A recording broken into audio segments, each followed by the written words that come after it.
Assalamualaikum warahmatullahi wabarakatuh. Perkenalkan, nama saya Adi Prasetyo, NIM 1861208. Saya di sini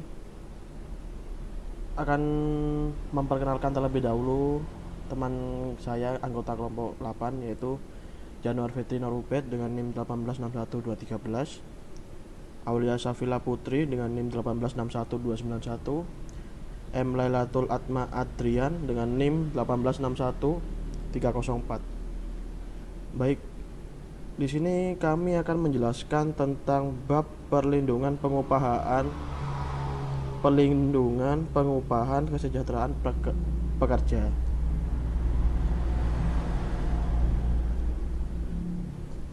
Apa itu perlindungan kerja? Perlindungan hukum mempunyai makna sebagai perlindungan dengan menggunakan sarana hukum atau perlindungan yang diberikan oleh hukum. Ditujukan kepada perlindungan terhadap kepentingan tertentu, yaitu dengan cara menjadikan kepentingan yang perlu dilindungi tersebut ke dalam sebuah hak hukum.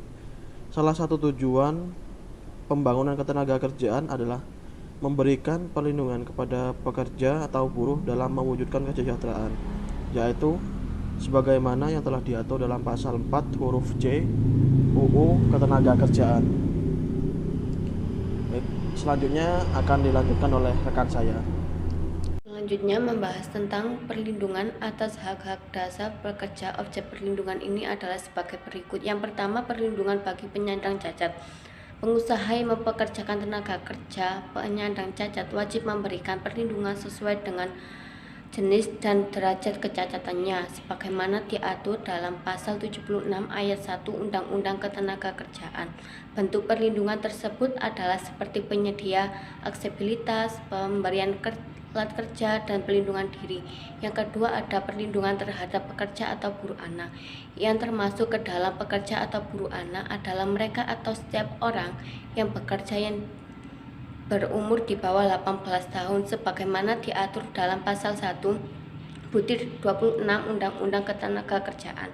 Perlindungan terhadap pekerja atau buruh anak meliputi hal-hal yang tertentu tentang tata cara mempekerjakan anak sebagaimana diatur dalam pasal 86 sampai 89 ayat 1 dan ayat 2 pasal 72, pasal 73 dan pasal 74 ayat 1 Undang-Undang Ketenagakerjaan.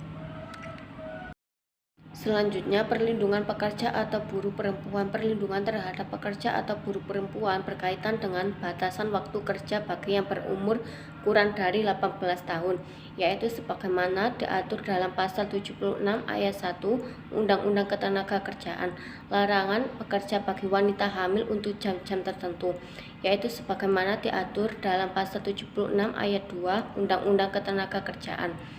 Syarat dan ketentuan yang harus dipenuhi oleh pengusaha apabila mempekerjakan perempuan antara pukul 11 malam sampai dengan pukul 7 pagi, yaitu sebagaimana diatur dalam pasal 76 ayat 3 Undang-Undang Ketenagakerjaan.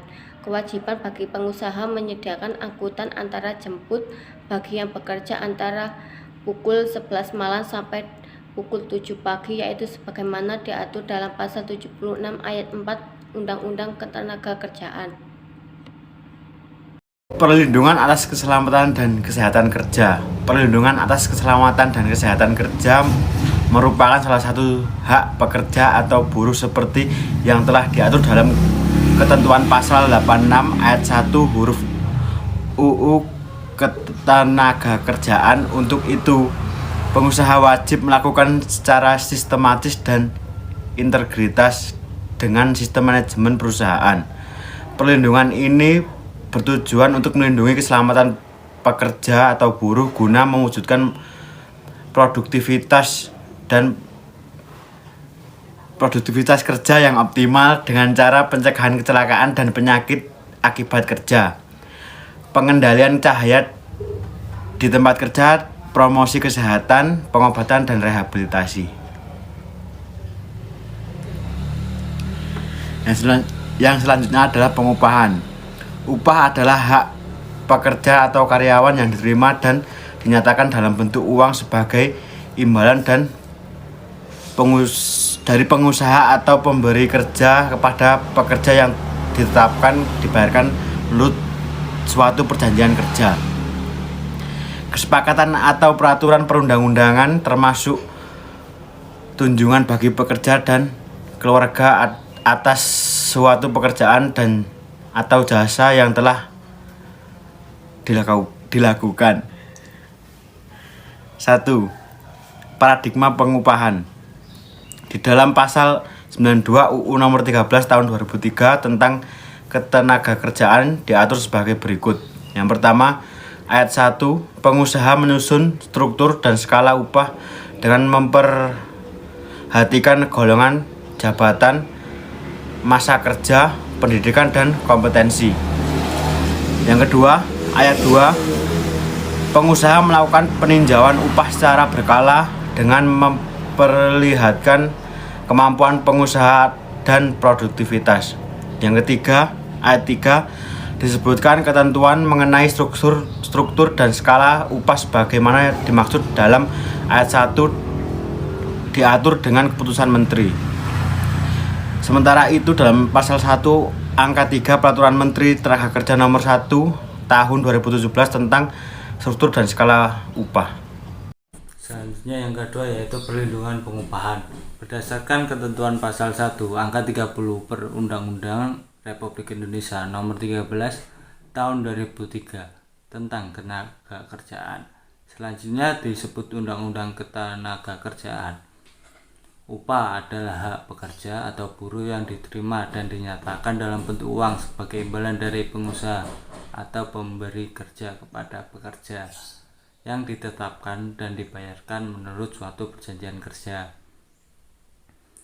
Peraturan perundang-undangan termasuk tunjangan bagi pekerja, keluarga atas suatu pekerjaan dan jasa yang telah dilakukan. Selanjutnya yaitu kesejahteraan pekerja. Keselamatan atau safety adalah istilah sehari-hari. Secara filosofi diartikan sebagai suatu pemikiran dan upaya untuk menjamin keutuhan dan kesempurnaan bagi jasmani maupun rohani. Tenaga kerja pada khususnya dan manusia pada umumnya serta hasil budaya dan karyanya. Dari segi keilmuan diartikan sebagai suatu pengetahuan dan penerapannya dalam suatu mencegah dalam usaha kemungkinan terjadinya kecelakaan dan penyakit akibat kerja. Pengertian kecelakaan kerja atau insiden adalah suatu kejadian atau peristiwa yang tidak diinginkan yang merugikan terhadap manusia atau merusak harta benda, kerugian terhadap proses kerja. Keselamatan kerja memiliki sifat sebagai berikut. Yang pertama, sasarannya adalah lingkungan kerja. Yang kedua, bersifat teknik.